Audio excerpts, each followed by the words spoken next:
আমাৰ লামডিং সমষ্টি শিৱ মিশ্ৰা ছাৰ মই অনুৰোধ জনাইছোঁ মোৰ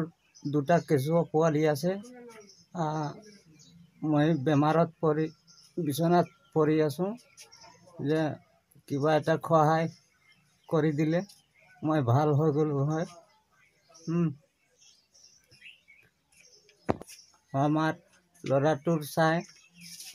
কিবা এটা সহায় কৰক টকা হওক বা 5 টকা হওক যাতে গৰীব দুখীয়া মানুহটোক সহায় কৰে সেইটো মোৰ চবৰ ওচৰত মোৰ এইটো বিনম্ৰ গুহাৰি কৰিছোঁ বিধায়ক আমাৰ মহোদয়ক MLA ছাৰক অনুৰোধ কৰিছোঁ কি এই ৰোগীজনক অলপ সহায় কৰে যাতে মানে নিজৰ জীৱনটো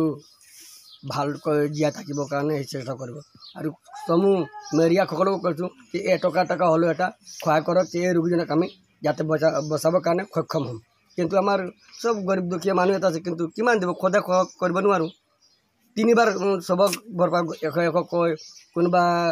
আসাম বেটেলিয়ান আছে বা কোনোবা শিক্ষক আছে সিহঁতে 500,000 এনেকৈ দিছে সেইটো দিতে নহয় কমপ্লিট এইটো ৰোগীটো ঠিক কৰিব কাৰণে মেক্সিমাম আপোনাৰ 70,000 টকা লাগি যাব এতিয়াতো গৰীব দুখীয়া মানুহ চাওক না ঘৰৰ অৱস্থাই নাই সি খাবৰ কাৰণেও নাই চাউল তাউল দালি একোৱে নাই আমি কেতিয়াবা 2 কিলো কোনোবা দিয়ে কোনোবা 1 কিলো চাউল দিয়ে তেনেকুৱা দি চলি আছে এতিয়া সি এই দুটা কেঁচুৱাক জীয়াব এই মানুহজনক চাব কিমান দিনৰ পৰা হৈছে এনেকুৱা এইটো এবছৰ গ'ল আইদৰে 3বাৰ কালেকশ্যন কৰিছোঁ গাঁৱত ঘৰে ঘৰে গৈ কোনোবা 10 টকা দিছে কোনোবা 5 টকা দিছে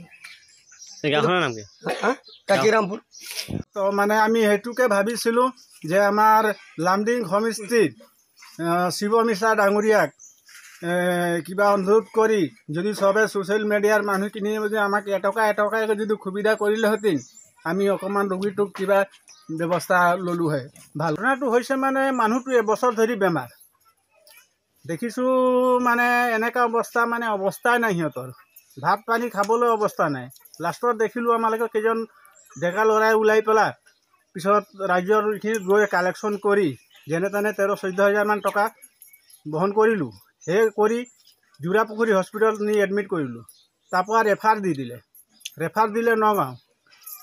নগাঁৱলৈ গ'লোঁ তাতো মানে এতিয়া টকা পইচাৰ খেলি মেলি টকা পইচা হাতত নাই এওঁলোকৰ কিছুমান ঔষধ লিখি দিয়ে বাহিৰৰ পৰা আনিবলৈ সেই ঔষধটো আনিবলৈ পইচা নাই পকেটত লাষ্টত কি কৰিব জানি শুনি এতিয়া হেৰি লৈ ঘৰত লৈ আহিবলগীয়া হ'ল তাৰ ঘৈণীয়েকৰ এতিয়া 20 দিনমান হ'ল কেঁচুৱা হৈছে তেওঁজনীৰো অৱস্থা নাই ঘৰত খাবলৈ নাই মাটি বাৰী একোৱে নাই সিহঁতৰ আমাৰ এতিয়া ৰাজ্যৰ এইখিনিত আমি বাৰে গ'লেও ৰাইজেও বেয়া পাব সেইকাৰণে মানে আমি কৰিলোঁ যে কিবা এটা মহোদয়ৰ ওচৰলৈ কিবা অনুৰোধ কৰি আৰু তেওঁক মানে কিবা এটা চিকিৎসা লোৱা